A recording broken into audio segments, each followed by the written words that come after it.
I teach 109 together, and it's a med-surg course in the nursing program. And we use it quite a bit, and we build it into classroom time, we build it into discussion time, because we find it is a very effective assessment tool. Meaning you can, with this device, check what your students' understanding is of the content you've just taught.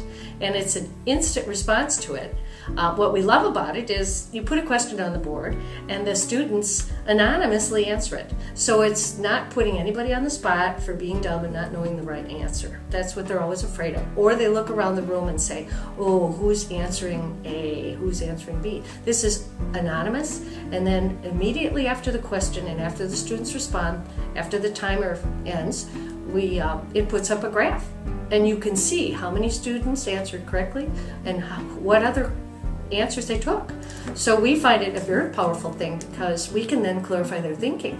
You can say the correct answer is B, but okay, 6 people took A, let's talk about that. I've used iClicker in my class to prepare for examinations, and it's really helped the students understand how I write questions. It's also helped me understand if I'm writing a question that isn't very valid, and I can correct my format for the questioning.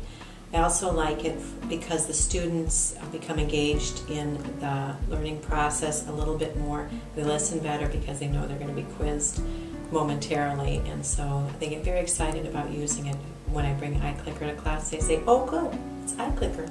You're going to always have students that don't necessarily like to be called up on. So the iClickers allows everyone to participate anonymously, you know, so that way you have active participation from everyone because of that tool. I think you have to have the mentality with anything that you use that's out of the norm of just the straight lecturing. You have to say, the fear is, do I have the time in my lecture to devote to something like that? And we've built it in, and we find that it doesn't have to be 30 questions. It can be 5. It can be just a little checkpoint a couple times. You don't have to put it all in one concentrated area. We've even used it in our support course for our courses, just again to rehearse this kind of questioning, to see where their thinking is. I think we can convince faculty of the powerful use of it once they try it. It's kind of, try it, you'll see. And the students really like it. We use it very heavily in semester 3. Because this is a technological generation. So anytime they can have something in their hands that they can manipulate, it'll keep them alert and attentive. So it's a great tool.